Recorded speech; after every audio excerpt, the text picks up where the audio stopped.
عزیز طلباء، السلام علیکم۔ امید کرتا ہوں کہ آپ لوگ خوش و خرم ہوں گے۔ میں محمد اعجاز اردو لیکچر کے ساتھ آپ کی خدمت میں حاضر ہوں۔ آج کا ہمارا جو موضوع ہے وہ نثری اسباق کا خلاصہ، کہ ہم نے خلاصہ کیسے لکھنا ہے۔ انٹرمیڈیٹ کی سطح پر امتحان میں 10 نمبر کا خلاصہ آتا ہے، تو اس لیے طلباء کو معلوم ہونا چاہیے کہ خلاصہ کیسے لکھا جاتا ہے، خلاصہ لکھنے کے قواعد و ضوابط کیا ہیں۔ جب تک ہم خلاصے کو اس کے قواعد و ضوابط کے مطابق نہیں لکھیں گے تو ہم قطعی طور پر اچھے نمبر نہیں لے سکتے۔ خلاصے کے بارے میں بات کرنے سے پہلے اگر آپ کو یہ لیکچر پسند آئے تو ہمارے یوٹیوب چینل اردو 1 پوائنٹ کو لازمی سبسکرائب کیجیے اور نیچے دیے گئے بیل آئیکن کو دبائیے تاکہ اس طرح کی مفید معلومات آپ کو ملتی رہیں۔ تو آئیے بات کرتے ہیں خلاصے کے حوالے سے۔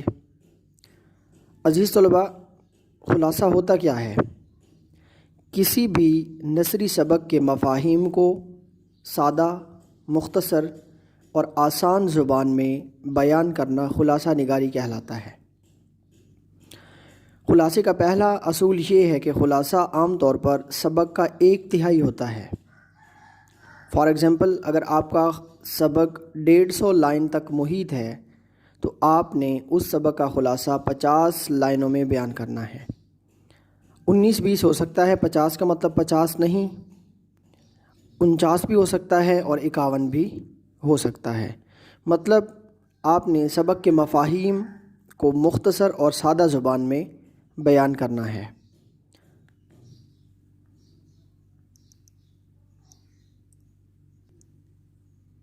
عزیز طلباء، انٹرمیڈیٹ کی سطح پر خلاصے کا سوال 10 نمبر کا آتا ہے۔ ان میں 1 نمبر مصنف کے نام کے لیے اور 9 نمبر خلاصے کے ہوتے ہیں۔ تو خلاصہ لکھنے کے لیے آپ کو چند اصولوں پر عمل کرنا ہوتا ہے۔ پہلی بات، خلاصہ آپ نے سبق کا 1/3 لکھنا ہے اور خلاصہ آپ کا 1.5 سے 2 صفحات تک مشتمل ہونا چاہیے۔ اس کے بعد جب آپ سبق کا خلاصہ لکھ رہے ہوتے ہیں تو آپ کو سبق میں موجود واقعات کی ترتیب درست لکھنی چاہیے۔ اگر آپ کے خلاصے میں سبق کے واقعات کی ترتیب درست نہیں ہے تو آپ کا خلاصہ غلط تصور ہوگا۔ یہ نہیں کہ خلاصے میں پہلے کے واقعات کو بعد میں بیان کیا جائے اور بعد کے واقعات کو پہلے بیان کیا جائے، تو ایسا خلاصہ آپ کو اچھے نمبر نہیں دے سکے گا۔ اس کے بعد خلاصہ لکھنے کے لیے آپ کو سادہ اور آسان زبان استعمال کرنی چاہیے۔ مشکل الفاظ اور مشکل معنی سے بچنا چاہیے اور بات کو بلا وجہ طول نہیں دینا چاہیے۔ اس کے بعد خلاصہ لکھنے کے لیے آپ نے ضمنی سرخیاں نہیں دینی ہوتی۔ خلاصہ ہمیشہ پیراگراف کی شکل میں لکھیں۔ خلاصے میں ہیڈنگز قطعی طور پر استعمال نہ کریں۔ اگر آپ خلاصے میں ہیڈنگز کا استعمال کرتے ہیں تو وہ خلاصہ آپ کا سراسر غلط تصور ہوگا۔ اس کے بعد خلاصہ ہمیشہ پیراگراف کی شکل میں لکھنا چاہیے، اور یہ بھی نہیں کہ 1، 2 یا 3، 4 لائنوں کا اقتباس بنا دیا جائے۔ کم از کم 8 یا 10 لائنوں کا آپ کا ایک اقتباس ہونا چاہیے، اور اقتباس شروع کرنے سے پہلے پہلی لائن میں کم از کم 1 انچ جگہ آپ نے حاشیے میں چھوڑ دینی ہے۔